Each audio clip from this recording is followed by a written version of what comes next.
Terima kasih Mbak Naura. Yang saya hormati Bapak Kristanto Yanuar, Country Sales Manager SRI Indonesia, dan kepada keynote speaker dari IBMI dan Hutama Karya. Perkenalkan, saya Firdaus dari Astratol Cipali. Kebetulan pemegang saham Astratol Cipali itu adalah dari Astra Infra dan dari PPIB Kanada. Kebetulan saya mewakili Astra Infra ditunjuk sebagai PIC untuk ruas Astratol Cipali. Mungkin teman-teman ya atau Bapak Ibu sekalian lebih familiar dengan PT Lintas Marga Sedaya atau hanya Cipali. Di mana dulu tol ini dimiliki oleh Bapak Sandiaga Uno, kemudian juga dimiliki oleh kontraktor NRC yang juga masih family dari Om William Suryajaya, salah satu founder Astra. Ya, kemudian tol ini diakuisisi oleh Astra Infra melalui 3 tahapan. Jadi yang pertama di Januari 2017, kemudian di Juni 2017, dan akhirnya kita menjadi mayoritas di akhir tahun 2019 bersama dengan Kanada. Jadi pemegang saham lama UIM dan juga Pak Sandi Uno tidak lagi memiliki saham di tol ini. Jadi branding yang kita pakai mulai dari 2019 itu adalah Astra Tol Cipali. Jadi bukan Cipali lagi, tapi Astra Tol Cipali. Next. Ya, ini sekadar informasi ya, gambaran umum mengenai Astra Tol Cipali. Ya. Jadi aset yang kita kelola panjangnya lebih kurang 116,75 km. Ya. Jadi melewati 5 kabupaten lah, ya. Mulai dari Purwakarta, Subang, Indramayu, Majalengka, dan Cirebon. Nah, jadi untuk menghindari lah ya kesalahan informasi atau pemahaman, biar sama-sama kita paham bahwa ruas tol Cipali itu adalah mulai dari KM 72 sampai dengan KM 188. Nah, jadi kalau Ibu melewati Transjava, tol Transjava, itu sampai dengan gerbang Palimanan. Jadi setelah Palimanan itu adalah ruas yang dimiliki oleh pengelola tol lainnya lah ya, berbagai macam kalau Bapak bisa Ibu lihat lah. Jadi seringlah kesalahan di media ataupun dari para pejabat ataupun juga dari para pemegang saham kita, Cipali itu identik sampai dengan Semarang ataupun Surabaya disebutnya Cipali. Ya, tapi yang benar adalah dari KM 72 sampai KM 188. Next. Ya, ini sebagai gambaran lah ya, di industri tol, di badan usaha jalan tol, tantangan terbesar itu adalah mengelola aset yang sangat panjang ya. Jadi kalau kita bisa klasifikasikan 4 kategori ya, aset yang kita kelola itu lebih banyak dari pavement ya, rigid pavement dan flexible pavement ya, atau perkerasan kaku dan perkerasan lentur. Kemudian dari sisi jembatan, lereng, drainase, nah ini adalah 4 kategori besar aset yang harus kita manage ya setiap tahunnya ya, setiap ini yang menjadi prioritas kita lah ya. Nah, jadi selama ini sejak kita beroperasi dari 2015 sampai 2020 kita melakukan secara manual lah untuk infeksi, sehingga membutuhkan waktu yang sangat lama ya, apalagi kalau kita lihat ribuan ID untuk aset-aset yang kita miliki ya. Jadi yang bisa kita lakukan maksimum paling cepat hanyalah 1 tahun sekali lah untuk keseluruhan aset ini. Next. Ya, jadi kemudian dari sisi biaya ya, kalau kita lihat komponen terbesar anggaran menyerap anggaran itu adalah dari sisi pavement atau perkerasan tadi. Perkerasan tadi ini yang kalau Bapak Ibu lewat tol Cipali ya masih banyak perbaikan-perbaikan yang terus kita lakukan lah demi kenyamanan pelayanan lah. Ya, makanya prioritas kita dari sisi aset perkerasan ini atau pavement ini menjadi sangat penting lah ya, karena kalau kita masih lakukan secara manual ini akan bisa membuat keputusan itu menjadi lambat ya. Nah, jadi atau membuat kondisi kerusakan semakin parah ya. Jadi kita mencoba ya mengidentifikasi, mencari cara supaya bisa dilakukan inspeksi lebih cepat sehingga pengambilan keputusan itu juga menjadi lebih cepat. Next. Ya, jadi ini gambaran ya. Tadi saya sudah cerita proses yang kita lakukan sangat manual ya. Jadi kita melakukan persiapan formulir, pengambilan foto dengan kamera digital, penyiapan data, kemudian juga memasukkan data secara manual ke Excel dan sebagainya. Ini kemungkinan kesalahan itu sangat sangat tinggi sekali lah ya. Jadi pada tahun 2020 atau 2021 kita ketemu dengan Esri. Esri menawarkan platform yang bisa menggunakan data-data yang sudah kita kumpulkan dari dulu. Gitu ya. Jadi platformnya ini sangat membantu kita karena bisa mengakomodir semua jenis bentuk file lah ya. Jadi termasuk ID ini kesulitan utama kita ya, challenge utama kita itu adalah memasukkan ID ini kemudian termasuk dengan GPS-nya lah, koordinatnya. Jadi setelah itu dimasukkan, itu semua kegiatan inspeksi itu menjadi sangat mudah sekali gitu ya. Semua bisa dilakukan dengan smartphone, kemudian datanya masuk dalam cloud, tinggal lihat dalam sistem, kita bisa menentukan nanti prioritas lah ya. Jadi dengan adanya platform ini jadi sangat membantu proses inspeksi di kita yang tadinya 1 tahun sekali bisa menjadi lebih cepat, menjadi bisa dilakukan setiap tahun 2 kali ya. Jadi sangat cepat sekali gitu ya. Jadi itulah yang salah satu manfaat dengan adanya platform dari S3 tersebut. Next. Nah, ini bisa saya sampaikan tadi bahwa inspeksi di lapangan sudah menggunakan dengan smartphone ya. Kemudian dari platform S3 yang tadi saya bilang itu adalah ArcGIS Collector.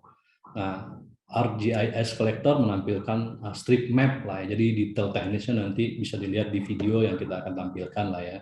Jadi sangat detail. Jadi satu ID itu bisa sampai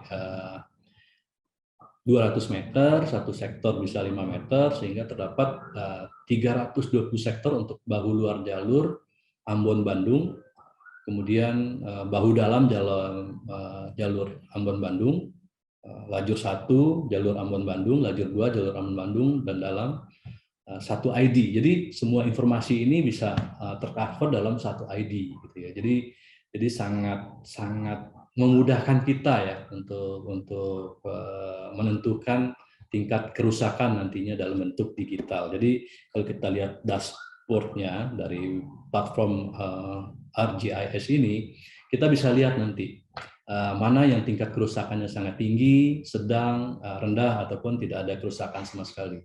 Dengan dashboard ini, keputusan manajemen ini bisa diambil lah. Oke, prioritasnya di mana? Ini yang harus diselesaikan segera ya, karena tingkat keparahannya bisa kita lihat dalam dashboard ini secara instan once setelah dilakukan inspeksi oleh tim. Nah, mungkin buat melihat gambaran secara real nanti video setelah saya sampaikan materi ini akan menjadi gambaran umum lah kondisi saat ini di Tol Cipali mengenai penerapan ArcGIS di asal Tol Cipali. Next.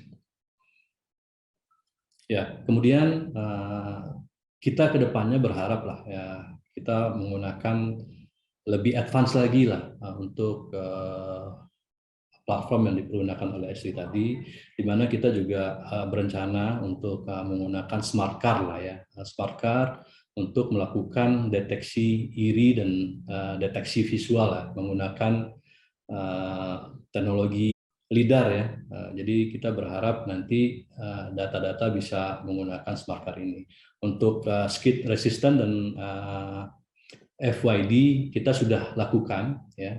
Nah, nanti setelah semua proses ini dengan menggunakan logika konsultan ahli teknik, kita berharap logika-logika ini bisa dimasukkan dalam ArcGIS platform sehingga mereka bisa melakukan semacam analisa sendiri menggunakan machine learning lah, artificial intelligence lah. Jadi kita berharap dengan logika ini yang tentunya nanti logika konsultan ahli teknik ini kita harus lakukan verifikasi atau validasi lah ya setiap regularly ya sesuai dengan ketentuan, sehingga nantinya ke depan kita berharap platform ini sudah bisa melakukan predictive maintenance ya.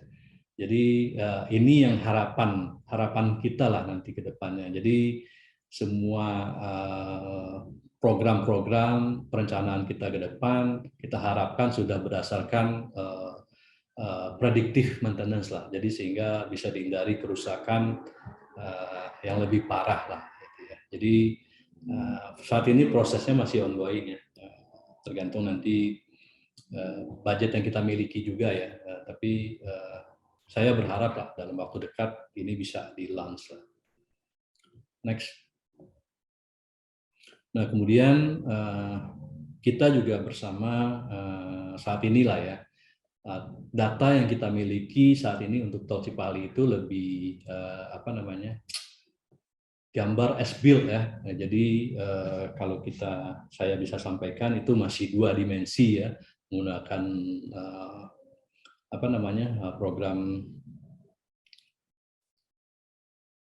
yang sangat bukan manual ya, lebih AutoCAD ya. Jadi masih menggunakan pola lama di mana masih 2 dimensi dan memiliki koordinat dengan referensi geografis lah. Kedepannya kita berharap ya dengan maraknya BIM, GeoBIM, kita berharap di Cipali kita juga bisa mentransfer lah, mengubah as-built 2 dimensi ini ke dalam BIM. Kita sudah bekerja sama dengan salah satu salah satu konsultan ataupun kontraktor lah untuk melakukan drone yang menggunakan teknologi LiDAR lah. Nah, jadi sehingga kita berharap informasi-informasi ini juga dapat dimasukkan dalam RGIS platform lah ya. Jadi kita lebih mudah melihat secara model jalan tol kita itu secara lebih 3 dimensi ya. Jadi kita bisa melihat kemungkinan antisipasi kerusakan yang terjadi lah. Tapi ini masih ongoing juga. Kita berharapkan bisa diselesaikan dalam waktu yang tidak lama lah ya. Jadi terima kasih sekali lagi ke Esri yang telah membantu kita. Kalau ini pengembangan ini bisa berhasil, kita berharap menjadi salah satu pionir lah di industri tol saat ini untuk aset manajemen ya. Jadi sekali lagi terima kasih untuk Esri. Mungkin dari saya sekian. Mungkin setelah video ya, nanti habis saya presentasi kita akan putarkan video. Saya kembalikan ke pembawa acara Mbak Naura. Terima kasih. Inspeksi aset pavement pada ruas Astra Tol Cipali dilakukan secara digital menggunakan smartphone.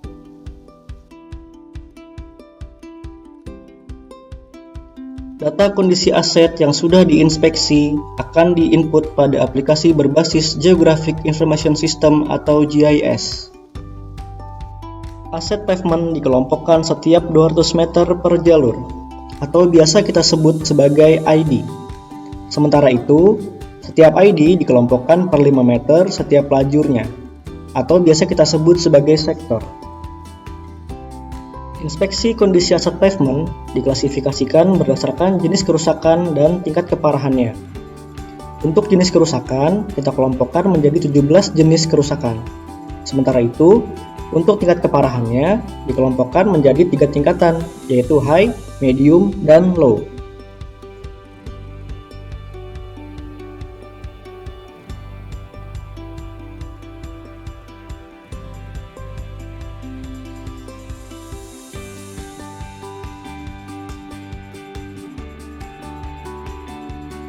Data kondisi aset yang sudah diinspeksi menggunakan smartphone secara otomatis akan masuk ke dalam server dan ditampilkan pada dashboard secara real-time.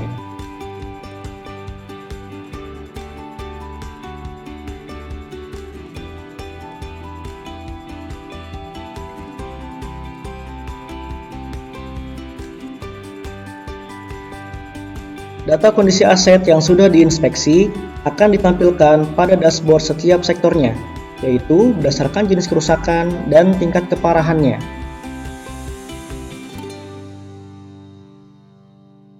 Untuk data yang disimpan bersifat historikal, yaitu akan terus menyimpan setiap input data kondisi aset tanpa menghapus data inspeksi sebelumnya.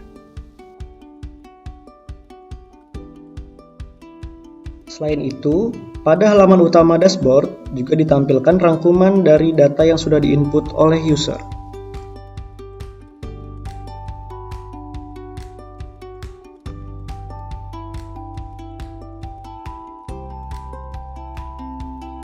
Untuk memudahkan user dalam melakukan analisa, dashboard ini juga dilengkapi dengan fitur filter yang dapat menampilkan secara spesifik jumlah sektor yang ingin diamati.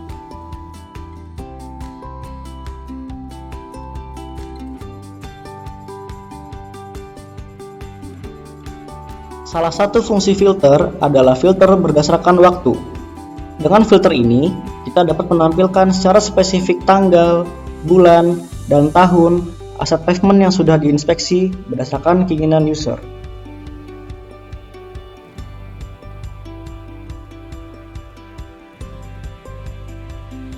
Selain filter waktu, terdapat pula jenis filter yang lain, yaitu berdasarkan seksi masa konstruksi, lokasi, regional, jalur, lajur, jenis kerusakan, dan tingkat keparahannya.